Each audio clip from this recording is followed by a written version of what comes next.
think we're back. Welcome back, good people. If you're watching this basically from one of two places. Either you're on YouTube, on my YouTube channel, Speak with Larry, no spaces, or you're watching this from a course that I created designed to teach people just like yourself about the stock market. And either way, I welcome you to my video. My name is Larry James. Again, my company is Speak with Larry, no spaces. And what my company does is teach you how to set up the foundation of an online business while helping you become more comfortable speaking about it. But for these, I guess it'll probably be 30 or 40 videos or so for the month of March, April, and May of 2021.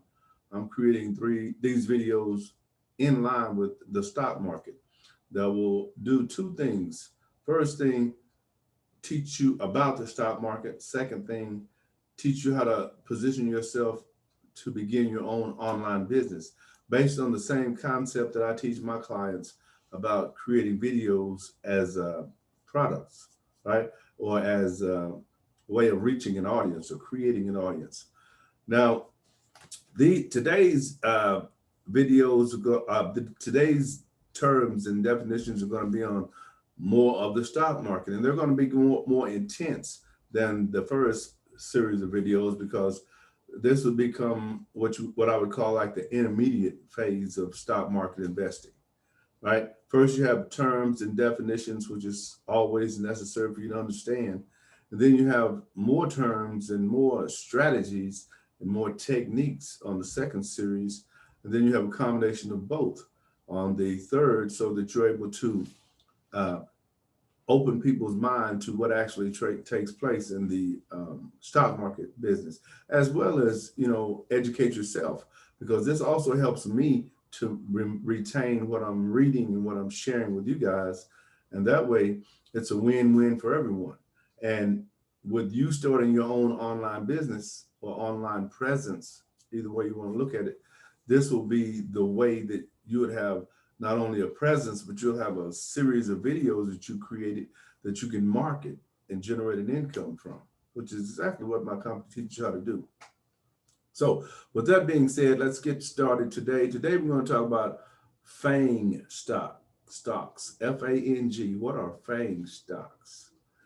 In finance, the acronym FANG refers to stocks of four prominent American technology companies: Facebook, Amazon, Netflix, and Google, or Alphabet.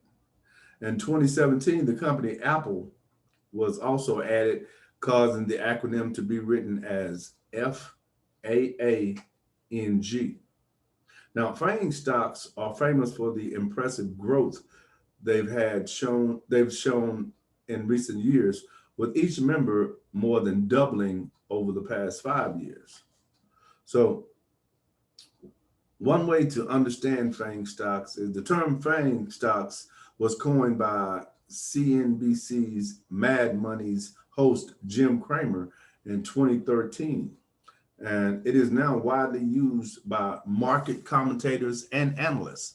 The stocks referred to by the acronym are all well-known and richly valued technology companies that trade on the NASDAQ exchange, which is a collection of approximately 3,300 American technology companies. Now, many other companies included in the NASDAQ exchange are also viewed as growth investments, although very few have matched the impressive growth of the FANG stocks in recent years. However, despite their common reputation as successful growth companies, the business models of the FANG stocks are distinct. What do I mean by distinct? Glad you asked. Well, for Facebook, for example, the world's preeminent social networking platform with a user base of more than 2.5 billion as of August 2020, the company can claim approximately 30% of the world's population as its customers. To monetize its extraordinary user base, Facebook sells ads that are targeted based on user personal preferences and usage patterns. Now, Amazon, meanwhile, is a leading business to consumer to consumer B2C, which is a business to consumer e-commerce platform that uses leading edge cloud computing and data analytics technologies to sell a retail catalog. And although Amazon initially pioneered the sale of books online, books now represent only about 1/3 of their overall product catalog. In 2020, the company had sold products over 300 million over 300 million active customers in the United States alone, with half of those customers opting to subscribe to its paid membership service, Amazon Prime. Now, Netflix is also known for its impressive customer growth, an online entertainment streaming service servicing in movies, specialized in movies and television shows. The company's subscriber base has grown exponentially in recent years from 22 million in 2011 to more than 190 million in 2020. Now, to compete with new entrants to the streaming market, Netflix has also begun aggressively producing its own exclusive content, moving beyond its traditional role as a content aggregator to a major content producer in its own right. Now, Alphabet has leveraged its core expertise as the world's foremost search engine, developing a highly profitable advertising business while driving user retention through popular web applications such as YouTube, Google Docs, and Google Maps. The company receives an average of over 60,000 search requests every second of every day. And its mobile operating system, Android, has gained an estimated 75% share of the global smartphone market. So those are powerful companies. You can tell by the numbers, right? However, there are a lot of ways to make money within this process without even being a part of either of those platforms, as far as buying stock. And you'll do that. You'll buy stock that have nothing to do with either of those, that are technological stocks. Now, the next phrase we're going to learn is free market. The free market is an economic system based on supply and demand with little or no government control. It is a summary description of all voluntary exchanges that take place in a given economic environment. Free markets are categorized by a spontaneous and decentralized order of arrangements through which individuals make economic decisions. Based on its political and legal rules, a country's free market economy may range between very large or entirely black market. What is a free trade agreement? FTA, free trade agreement. A free trade agreement is a pact between two or more nations to reduce barriers to imports and exports among them. Under a free trade policy, goods and services can be bought and sold across international borders with little or no government tariffs, quotas, subsidies, or probations to inhibit their exchange. The concept of free trade is the opposite of trade protectionism or economic isolationism. Next, gross income. Some of these terms right? You know that term, gross income. I'm certain you've heard of it. Gross income for an individual, also known as gross pay, is when a paycheck is the individual's total pay from his or her employer before taxes or other deductions. This includes income from all sources and is not limited to income received in cash. It also includes property or services received. Gross annual income is the amount of money a person earns in 1 year before taxes and includes income from other sources. For companies, Gross income is interchangeable with gross margin or gross profit. A company's gross income found on the income statement is the revenue from its sources minus the firm's cost of goods sold. So I'll repeat that. The company's gross income found on the income statement is the revenue from its sources minus the firm's cost of goods, or COGS. That's the acronym COGS, COGS, cost of goods. We want to follow that with what is a gross margin. A gross margin is a company's net sales revenue minus its cost of goods sold. Again, COGS. In other words, it is the sales revenue a company retains after incurring the direct cost associated with producing the goods it sells and the services it provides. The higher the gross margin, the more capital a company retains on each dollar of sales, which it can then use to pay other costs or satisfy debt obligations. The net sales figure is simply gross revenue less the returns, allowances, and discounts. The formula for gross margin is gross margin equals net sales minus COGS. What are COGS? Cost of goods sold. Now, net sales equivalent to revenue or the total amount of money generated from sales for that period. It can also be called net sales because it can include discounts and deductions from returned merchandise. Now, revenue is typically called the top line because it sits on the top of the income statement. And costs are subtracted from revenue to calculate net income or the bottom line.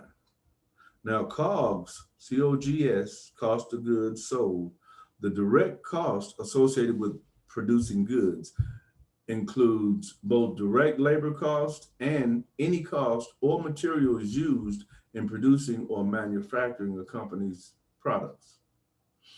Simple enough, right?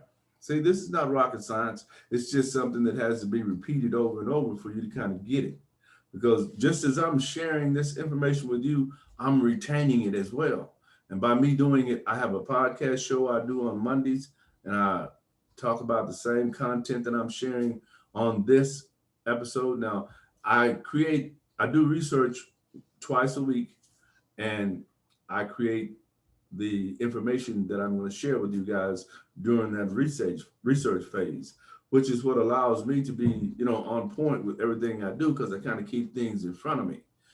That's what I suggest or recommend you do as well. Don't get too far behind. Like if you're going to let's say you're scheduling your system to make 2 videos a week, right? Like mine are on Tuesdays and Thursdays.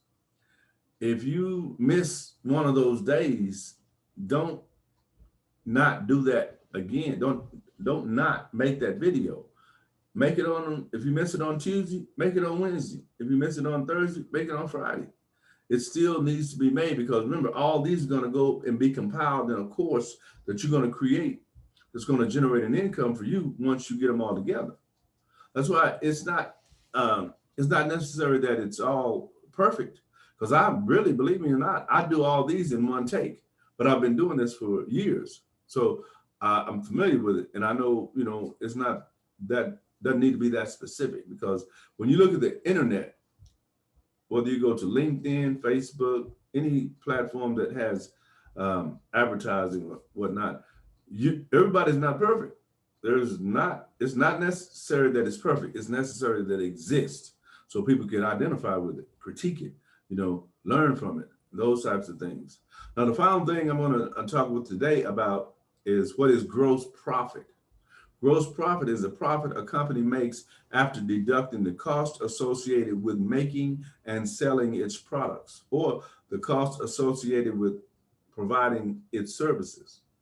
Gross profit will appear on a company's income statement and can be calculated by subtracting the cost of goods sold, COGS, from revenue, sales. These figures can be found on a company's income statement, and gross profit may also be referred to as sales profit, or gross income. Either of those is okay to be described as that. Uh, and see, the other thing I wanted to talk with you guys about was like setting up a time to do your videos or create your content. You want to kind of keep that around the same time. Like my videos, I create at 7 p.m. in the afternoon, um, and that's comfortable for my schedule, right? So if you're going to set yours up at 2 a.m. 2 p.m. in the afternoon, try to do that consistently. If you're going to set up for 1 in the afternoon, try to do that consistently. That way you know where you are as you're going, because you're going to constantly be adding to what it is that you have to do, because that's what it's going to take. It's going to take you to actually become the wearer of several different hats before you can outsource some of those things that you're going to outsource to grow your process, to grow your system, right? But in the meantime, you're going to have fun just learning how this actually works, because it's not that difficult, right? I'm an older guy. By me being an older guy, the technology and all that will be somewhat, taboo to me.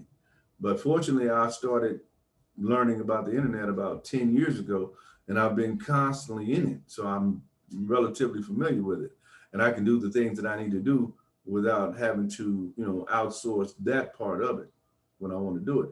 And I like to stay on top of my system so that, I know where I am.